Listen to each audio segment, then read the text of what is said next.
قال لي كيفاش هادي وانت تاعي وكذا واللي صرا بيناتنا وكذا. قلت له انا اصلا عيفتني في جنس الرجال، ما راح نحوس على حتى واحد، اخطيني برك. هبطت من الطوموبيل، دخلت عند اختو، قلت لها راني رايحه للدار، عيط لراجلك قولي له بلي راكي موليه مع اخوك.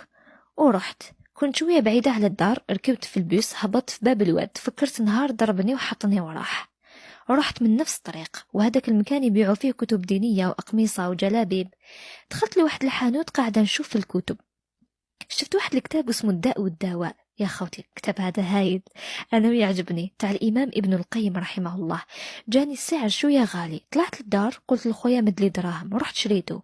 وزاد عطاني من الحانوت واحد الشيخ كبير الله يرحمه، عطاني صفة صلاة النبي وأحكام النساء هدية وسواك. شحال فرح، طلعت نجري للدار، حطيتهم ورحت باش نقرأ. قلت نبدأ بتاع الداء والدواء ومن بعد الأخرين. رحت جبت الماء من الكوزينة وشوية ماكلة باش ما نوضش كامل، وانا في الكوزينة أذن العصر. ويا خوتي تقول أول مرة نسمع الأذان، حسيت واحد فرغ عليا ما بارد، ما نعرف واش حسيت، كامل قاعدة نخمم، قلت علاش ما رانيش نصلي، راني كبيرة وبالغة. رحت نجري توضيت صليت العصر، ورحت لشمبرتي شفت الكتاب تاع صفة صلاة النبي. قلت لا ما أنا نبدأ به هو الأول ومن بعد الآخرين. أنا بديت نقرأ وعرفت بزاف أمور باللي لازم نطهر ونغسل غسل الجنابة. رحت لجوجل نحوس على خاطر بزاف امور ما فهمتهمش اصلا، ما نعرفهمش. وننصحكم تتفقهوا في دينكم، ابحثوا دوكا كلش متوفر، ما تجيبوا حتى حجة. رحت نروشرشي في جوجل، لقيت انه تارك الصلاة كاين علماء يقولوا عليه كافر ولازم يتوب ويغسل الغسل الاكبر ويصلي ركعتين تاع التوبة ومن بعد يصلي واش فاتوا هذاك اليوم يعني. وزدت رحت شفت كيفاش تكون التوبة وكيفاش نصليها وكيفاش يكون الغسل الاكبر وبزاف امور ما كنتش نعرفها. انخلعت، بكيت حتى عينيا تنفخوا، بكيت على حياتي اللي ضيعتها، على ديني اللي ما عنديش، على روحي، على كلش. رحت دوشت وتوضيت وحطيت صليتي، بديت نصلي. بالك اكتر صلاة حسيتها خرجت من قلبي هي هذيك الصلاة عفوا.